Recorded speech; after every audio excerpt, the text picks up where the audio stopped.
I'm Jama Watts. And I'm Angela Selter. Welcome to the catalog, latest news of the Marion County Public Library. We're glad you've joined us. Let's get you all up to date on the latest in our building project.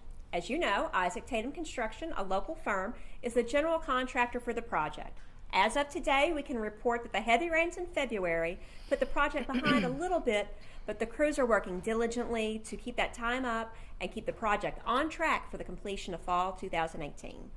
If you've been by our site lately, you know that it's quite an undertaking. We're happy to report that water and drainage lines have been installed and the foundation for the expansion at the rear of the building has been poured. Lots of work has been going on at the Main Street location to ensure proper drainage and prepping for a partial expansion of the front wall and getting the foundation prepared for the outdoor reading garden.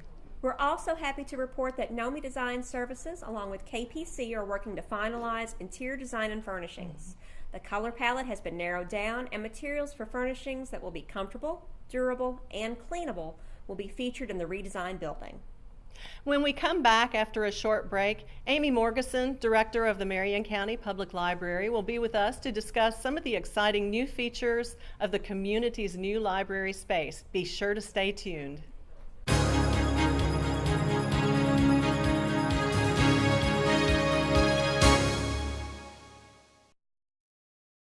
Hello, I'm Molly McMasters, the current president of the Marion County Public Library, Friends of the Library. We are a community-based nonprofit organization that supports the library with fundraising activities and assistance.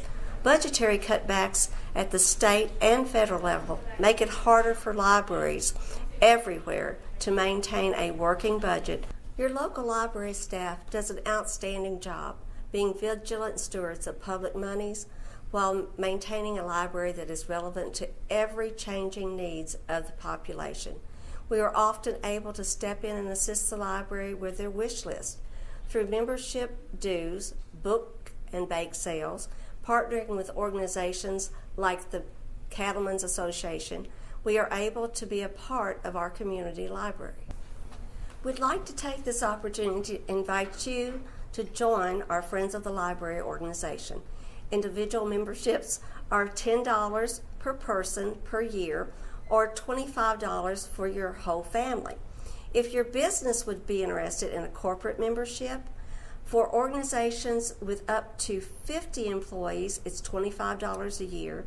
50 employees to 150 is $50 a year, and above 150 is $100 a year. With your membership, we always welcome volunteers for our various activities. We are always looking for folks that would like to serve in a position on our Friends Board. During 2017, our local Friends of the Library group was able to purchase a projector, an outdoor screen, movie night pizzas, as well as pizza and breakfast for an annual Halloween lock-in for teens and tweens. We have sponsored summer reading program events, bought 6 Kindles as prizes for reading night, as well as 600 backpacks. We have been able to provide library with a new snow cone machine and a new cotton candy machine as well. You may have seen the colorful benches that the library obtained through the community's generous support of the bench cap recycling program. In addition to the 4 benches, the community collected enough caps to also provide the library with a picnic table and 2 trash bins. Your community spirit literally collected just over 1 ton of plastic caps. In addition to those caps, though, there was a monetary fee for each item for processing at the recycling plant. Those fees were provided by, you guessed it, the Friends of the Library. Even if you're not a member of our organization, there are still ways you can help. We partner with 2 major corporations that generously return a portion of money spent with them when you designate the Marion County Public Library, Friends of the Library, as your nonprofit organization of choice.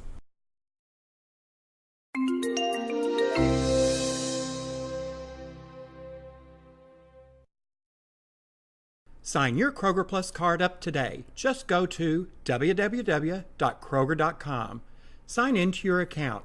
If you don't have an account, this is a great opportunity to create one and take advantage of Kroger's digital coupons and savings, as well as helping out the Friends of the Library. Sign in using your email address and password.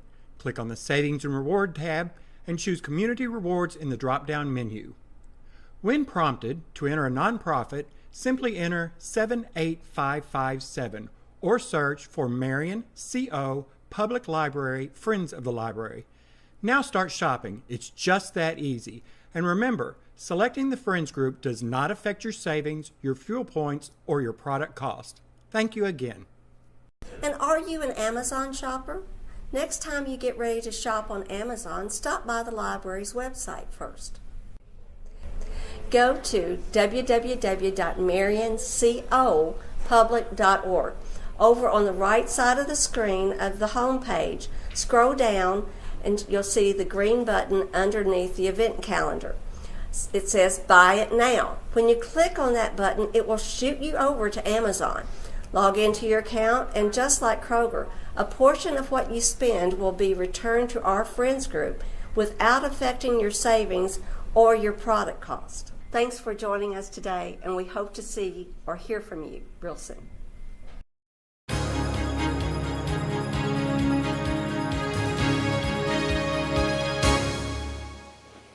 Welcome back to the show. We're excited to have our very own Amy Morrison, Director of the Marion County Public Library, here with us to update us on some of the new features coming to our library. Welcome to the show, Amy. It's good to be here. So tell our viewers, what are you most excited about when we move back to 201 East Main? Well, beyond just the surface of things like a roof that doesn't leak and plumbing that doesn't overflow, Always good. I'm really excited about all the special technologies and new resources that we're going to be able to offer with the new space itself. The biggest thing is that the building is becoming a resource on its own. It's not just a place to house books.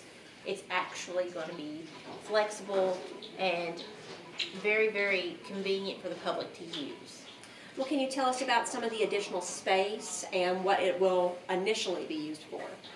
Well, the expansion part itself is majorly going to be taken up by the large meeting room that's in the back, and that is the entrance that comes off of Harrison. You're going to have a large meeting room that will now hold up to 200 people, where before that, legally speaking, we could only have about 60 people in that room. And So about 3 times the size. And 3 is a good number to remember because that room will actually be able to be divided by 3, and it won't be just used for one large open space. We can put out divider walls, and we can make those all so that more groups will be able to use that space at the same time. And will that space have to be shared by the staff? Theoretically, on some occasions, we will use that space. We do need it for larger programs. In the past, our summer programs have held or have hosted over 200 people, so we will need to use that space sometimes for the library. But the good thing is that we'll also now have a programming room that is dedicated mainly to the library itself, so we won't be in constant competition for those rooms. We have had times where we've actually had to cancel programs because we've double booked and we didn't want to hinder the public from having a special meeting that they had hosted there. So this is going to help a lot in that aspect. Wonderful. So, and what about some of the other rooms and things that are coming? The genealogy room will, I think, over double in size, which is wonderful, especially for tourism too, because we have a lot of people from out of state. People don't realize how many people will come into town just to do the research for their genealogy, in part for the Maryland. The Maryland to Kentucky reunion. reunion. Yeah, that's a big draw for us. So that room will almost double in size, or over double in size. And we've also had some collections that have been promised to us, so we will now be able to host those, which is wonderful because we won't lose out on all those, amazing, irreplaceable titles that we can't get on our own that someone else has that we'll now be able to have a home for. And correct me if I'm wrong, but there's going to be a special room in between the programming room and the genealogy room, right? Yes, and this is probably, at least among the staff, and then I have a feeling with the public as well, it's going to be one of the favorite places for the library. It's a makerspace room, and if you don't know what a makerspace room is, that's actually a technology room that will host a portable computer lab. We'll have, it's going to be lots of different types of resource for them as well. Art supplies. We're going to have our 3D printer will be held in there. I'm trying to think of some of the. We've got 3D. So we've got 3D pens that we already have, if I'm trying to remember correctly. So, but then we also have a rather large wish list that I do believe will be made available. Public, yes. So, we're slowly collecting things. We can't get everything all at once, so we are asking if the public would like to join in and take part in filling this room with just a plethora of just great tools that the community can come and use, and not just the public in general, but companies, our factories, if they want to come in and use this space, it's going to be a big resource for them as well. We'd like to thank you for joining us on this episode of the catalog, and we'll be right back after a word about summer reading to discuss some other things coming up that are going to be so much fun at your library.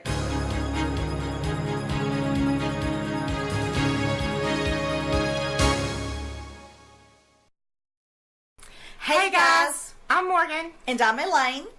Just because we're in a temp location doesn't mean summer reading won't be hip-hopping.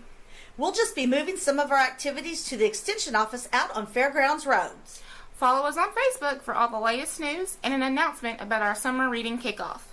You're going to flip over this year's theme, Libraries Rock. See you soon. Bye. Hello everyone, I'm Terry Brockman, and I'm here to speak with you today about some of the cool, fun, and productive tools and technologies that we're gathering up at the library in preparation for our move back into our totally redesigned space.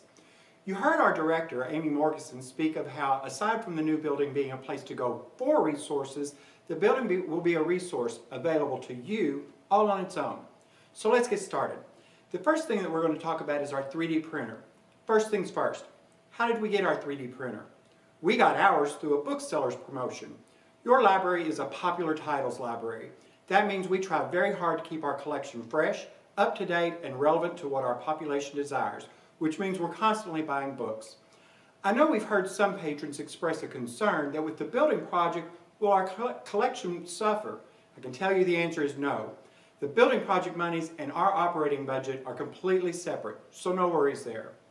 One of our vendors of children's books ran a campaign where if we bought X number of books from them, we'd get a 3D printer. It turned out to be a win-win-win situation. The vendor made a sale, we obtained new books, and we got a new piece of equipment and technology. The cart that it sits on and houses the tools and parts for it, a generous donation from the Marion County Public Library, Friends of the Library. Our primary cost, the cost of filament. The filament, which resembles the plastic line you use in your weed trimmer, comes in a spool in a variety of colors. Each spool has about 300 meters on it, which is just over 984 feet. The average cost of a spool of filament runs $20 to $25. If we use the median price of $22.50, that comes out about 8 cents per meter. That's an important number to remember, 8 cents, but we'll come back to that later. So the 3D printer's been a lot of fun, but today I'd like to talk with you about the practicality of the machine and how it might help your project, your business, or your organization. Let me show you a real-life example. At our circulation desk, we have a cash register. It serves our needs well for the monies that we take in from fines, copies, faxes, and such. The register keeps track of transactions and records them on a cash register tape. That tape feeds onto a take-up reel made up of 2 parts. We've only had one problem with the cash register, but that problem has occurred more than once. You see this tiny little piece on here? That's where the disc snaps onto the larger wheel. Guess what? It keeps breaking, and then the disc won't stay on the wheel. I've ordered this part twice. The part cost $5.99. Shipping cost another $5.99. $12 every time I have to replace that part. Hey, Jama, Jama Watts has spearheaded the 3D printer project. She dived in and learned the technology. Do you think we could recreate this disc? Her answer, hold my beer. No, not really. So anyway, we put the disc on the copier and made a picture file of it. Jama loaded the picture file into the software. Probably took her 10 to 15 minutes to manipulate the file, give it a little depth, and convert the file over to a format that the 3D printer could read. 18 minutes after we loaded the file into the printer, we had a new part. It's not quite as smooth and polished and pretty as the $5.99 version, but guess what? It works. Not only does it work, the product that we made on our 3D printer is more durable than the original piece. It's not broken once, and the fitting is more snug than the original. Wow, you say. Wow is right. And the kicker? It took 2 meters of filament to make. What was that cost for a meter of filament? 8 cents. This part that we made cost us 16 cents and a few minutes of computer time to create. 16 cents versus $12. Where am I going with this? I've worked in factories. Actually, I have a very rich work history. Done a little of this, done a little of that. Oh, and just so you know, the job I have now is the best one I've ever had in my life.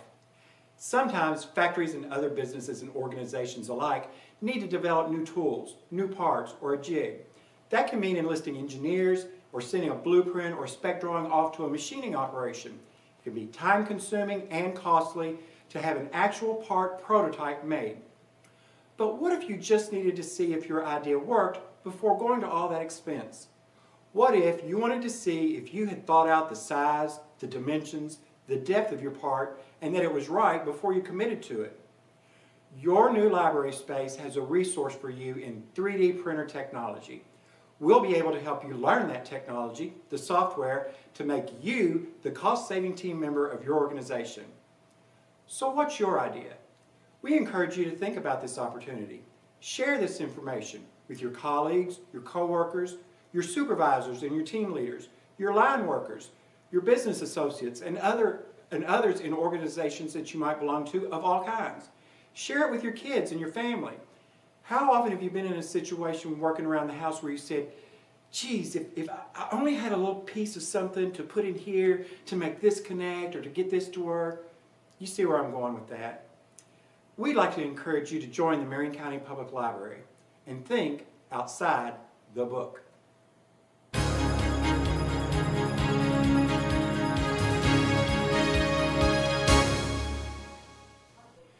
Welcome back, folks. We're going to cover 1 or 2 final concepts that we'll be offering in the library's new space. You're viewing that technology right now. We'll be the first to admit that we're not quite proficient in creating a video show, but hey, this is our first venture. Make no mistake, your library staff isn't just sitting at our temporary location waiting around for our new building to be completed. In addition to the everyday workings that still go on, we're planning, learning, experimenting, and yes, sometimes playing with the new gadgets we're acquiring. I'd like to speak to you about green screen technology. Most of you know about green screens by way of the weather broadcast and how the newscasters seemingly interact with a live feed. There are a ton of fun things that you can do with green screen technology. You're watching our inaugural presentation of The Catalog, Marion County Public Library's news forum. We hope to present regular editions of our program and continue to learn and get more professional with each episode, so please stay tuned. But let's talk about what this technology can do for you. This is an Acaso action camera. A lot of people know cameras like these by the name GoPro. You've seen the footage of a skier swooshing down a mountain slope, the view from a helmet of a motorcyclist zooming down the highway. We have 2 of these cameras. Each measures 2 1/4 inches wide by 1 5/8 inches tall and 1 inch deep. They come with the attachments that allow them to be mounted in a variety of ways. They even have weatherproof housings. Oh, and by the way, while we're talking about cameras, we also have a time-lapse camera. It can record your project at various intervals, from a frame every second to a frame every day and everything in between. So where am I going with this? Again, we want to make certain that you're aware of the practicality of these tools for you. Meet Brooke. Brooke's job is to complete a certain set of tasks in a certain amount of time. We'll call this cycle her tack time. Brooke needs to move 12 widgets, or in our example, chairs, from one spot to another, under the desk. The time she needs to do this is 23 seconds. That keeps the processes in front of her and behind her moving smoothly as well. But we have a problem. It takes Brooke nearly 30 seconds to complete her task. We need to take a good look at Brooke's process to help her achieve her goal. Let's put up a small action camera and watch her process several times. Maybe put it up on a screen where we can watch and can interact with it and look at the fine details of what Brooke's doing. When several of us look at the process together, we can come up with a solution to make Brooke successful at her appointed task. We see that if we adjust the way she works by taking a different route, she now meets her tack time. Now we realize that this is a pretty simplistic approach, not to mention obvious, but we hope you also see how your library and the tools it's acquiring might be beneficial to you. Let's take it one step further. Are you having a problem in an area that's difficult to access or dangerous? Do you need to present a problem to a team of engineers to come up with a solution? Once again, our small action camera to the rescue. You would check out this item just like you would check out a book. Once you've filmed, you can download the video to your own computer or return to the library and edit the footage on our Makerspace laptops. If you want to interact with your production, our green screen technology allows you to do that. We've mainly been talking about industrial applications, but we feel that's just the tip of the iceberg. What's your idea? Perhaps you or someone you know has a food business, a restaurant, or a catering company. You can take your own footage, or we can guide you to the site where we've obtained some of the footage you've seen today. As we build a library of footage, you'll have access to clips that we've already obtained. If you choose to acquire your own footage, we can walk you through that process. Stock footage runs anywhere from a few dollars to several $100s, depending upon the length, the quality, and the content. When footage is purchased, you're also purchasing the rights to use that footage, a license, so you don't have to be concerned with copyright infringement.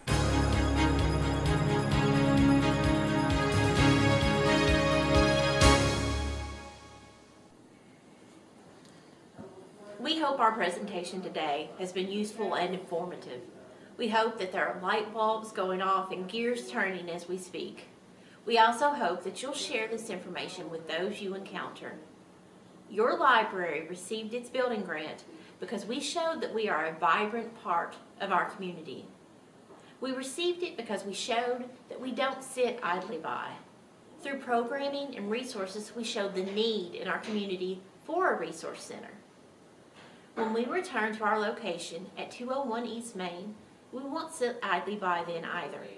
Your new library space will be a vibrant part of our community, and our staff is looking forward to being your guides, your mentors, your partners, and your assistants. We are the Marion County Public Library, and we think outside the book. Thank you again for joining us on our inaugural episode of the catalog. We're really excited, and we hope that you're excited about what's coming up at your Marion County Public Library. And stick with us. Your catalog, the catalog, will be returning for more episodes. Bye.